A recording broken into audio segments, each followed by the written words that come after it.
Hi, I'm Barry Dutter, and this week I'll be reviewing It, the scary new horror movie that's haunting your local theaters.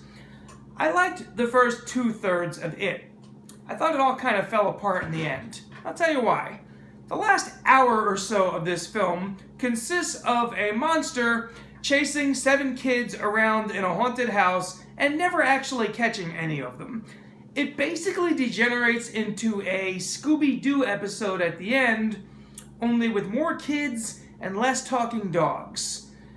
As I was watching the climax of this movie, It, I started to wonder, is this evil clown, Pennywise, this horrible monster, is he trying to kill these kids or just scare them?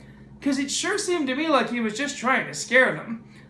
One by one, he would get the kids alone, he would confront them with their worst fears, and just when it seemed like he might actually kill one of them, the kid gets away, he gets rescued, whatever. There was one part where one of the kids almost gets his face bitten off. Pennywise sprouts a million fangs and chomping on the kid's head and about to bite the kid's face off. And then the kid gets rescued, puts a big band-aid around his head, and he's fine.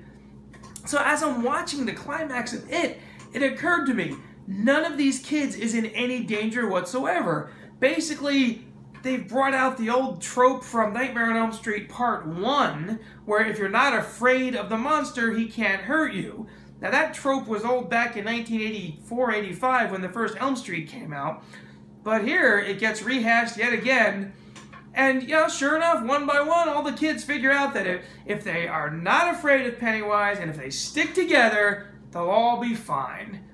I would love to have seen one of the kids just get too scared and just panic and bail. I mean, like, I can't be part of this anymore, I'm out of here. And he leaves, and he gets brutally murdered, and that just reinforces the belief amongst the other kids that they really should stick together.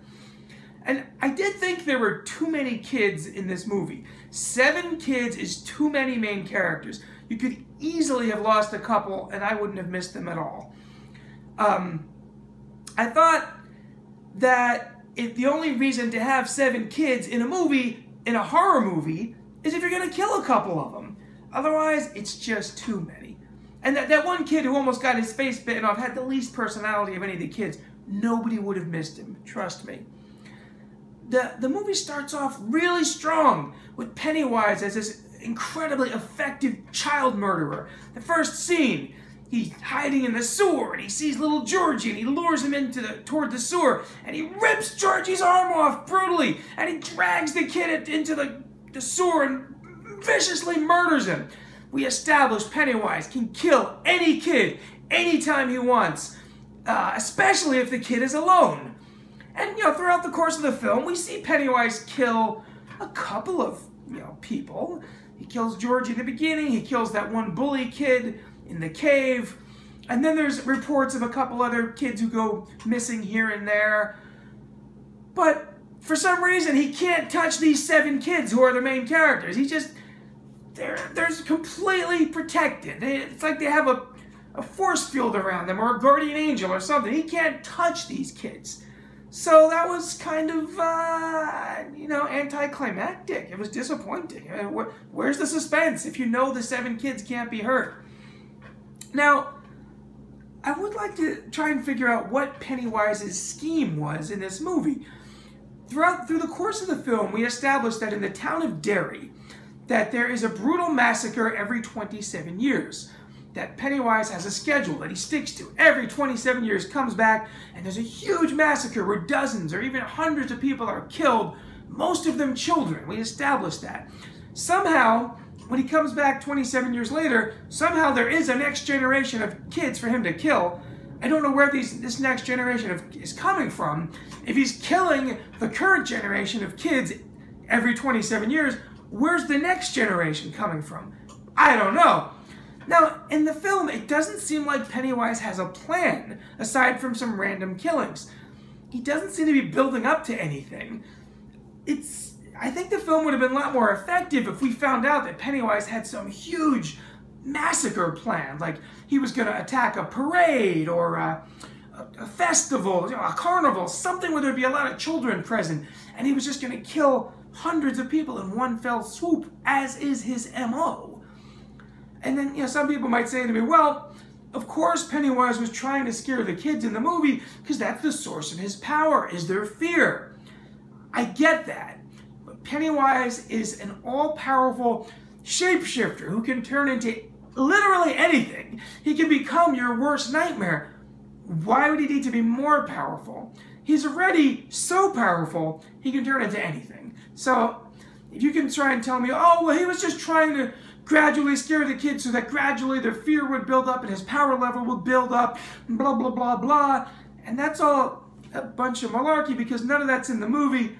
And you might say, yeah, but it was in the book. Yeah, well, I never read the book. The book's like 10,000 pages long, so I can only go by what's in the movie. And what's in the movie was lacking. I thought, as I said, the film starts off very strong. The first 2/3 of the movie are scary, lots of jump scares, many more jump scares than any film I've ever seen, which is nice if you like jump scares. They're there. The acting was very good. The casting was very well done. The kids are all extremely likable for the most part. The actor who played Pennywise, Bill Skarsgård, does a great job. Very effective. He's a good villain. I just wish he had something to do. He's not really given much to do in this film.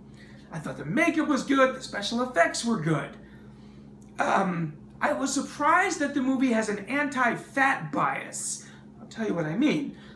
In the course of the film, two of the boys develop a crush on Beverly, the cute little red-haired girl. The two boys are Bill the stutterer and Ben the fat kid. Now Ben writes a lovely MASH note to Beverly, like a secret admirer type note. She quickly figures out who it's from, but she never takes the fat kid seriously as a suitor.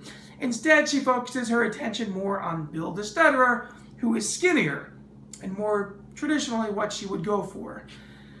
So the message that the film is sending out is that fat people are not worthy of love. And I thought that was a very mean message to send out. That you shouldn't be putting that kind of a message in movies.